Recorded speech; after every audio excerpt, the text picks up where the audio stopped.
Refine your thoughts آج کا ہمارا ٹاپک، ہم اپنی سوچوں کو کس طرح ریفائن کر سکتے ہیں، شفاف کر سکتے ہیں اور کس طرح اپنے دماغوں کا لوڈ کو کم کر سکتے ہیں۔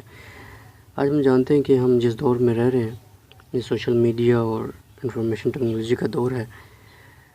بیسیکلی اتنی زیادہ انپٹ ہمارے دماغ کو آتی ہے، ہمارے سینسز سے، کبھی آوازوں سے، کبھی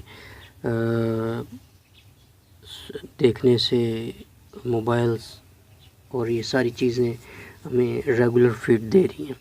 عام طور پہ انفارمیشن جب لیتے تھے پہلے ہمارے سورسز ڈیفرنٹ تھے، کتابوں سے آتی تھی، اخبارات سے آتی تھی، ریڈیو سے آتی تھی اور کم و بیش ٹیلی ویژن اور دوسری چیزوں سے آتی تھی۔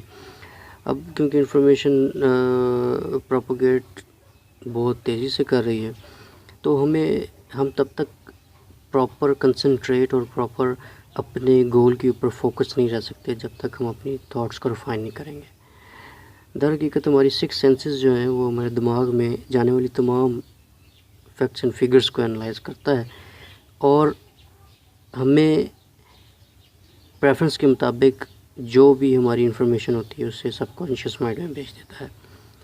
آج یہی سب سے بڑی بات ہے کہ ضرورت کی انفارمیشن کو اسٹور کیا جائے اور غیر ضروری کو دماغ سے رخصت کر دیا جائے۔ دنیا میں سب سے قیمتی چیز انسان کا وقت ہے۔ زیادہ تھاٹس کی وجہ سے زیادہ ڈیٹا کی انڈکشن ہے اور اس سے انفارمیشن نہ نکال پانے کی وجہ سے ہم اپنا بہت سا قیمتی وقت ضائع کر دیتے ہیں۔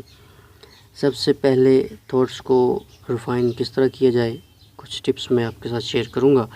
ایک یہ کہ جب بھی آپ براؤزنگ یا کسی بھی انفارمیشن کو سرچ کرنے کی جدوجہد کر رہے ہیں تو آپ اپنے پریفرنسز سیٹ کریں۔ آپ یہ دیکھیں کہ آپ کی پریفرنس کیا ہے، آپ کیا ڈھونڈنا چاہ رہے ہیں، کیا آپ ڈیٹریکٹ تو نہیں ہو رہے، آپ ڈسٹریکٹ تو نہیں ہو رہے۔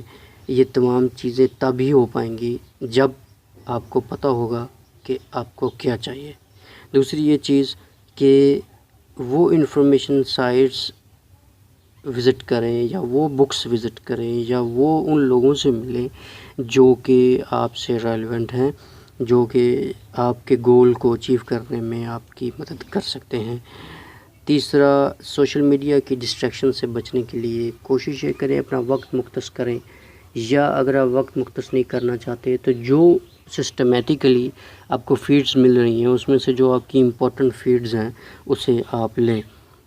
چوتھا یہ کہ جو سوشل میڈیا سے فیڈ آتی ہے، اگر آپ کو لگتا ہے کہ وہ آپ سے ریلیونٹ ہے تو اسے آپ دوبارہ پاپ اپ یا ری ٹویٹ کریں یا اس کو اپنے لیے کسی جگہ پہ سیو کر لیں۔ اور سب سے زیادہ بڑی بات یہ ہے کہ زیادہ اپنے مائنڈ کو کام رکھیں اور ضروری انفارمیشن کو باوقت ضرورت استعمال کریں اور اسے انہینس کرتے جائیں۔ تو اس سے یہ ہوگا کہ جو آپ کے دماغ میں مائنڈ میں انفارمیشن جا رہی ہے وہ کافی حد تک ریفائن ہو جائے گی۔ یہ ویڈیو دیکھنے کا بہت شکریہ۔ اگر آپ کو یہ ویڈیو پسند آئے تو کائنڈلی سبسکرائب کریں، لائک کریں اور مزید ویڈیوز بنانے کے لیے مجھے حوصلہ افزائی کریں۔ شکریہ۔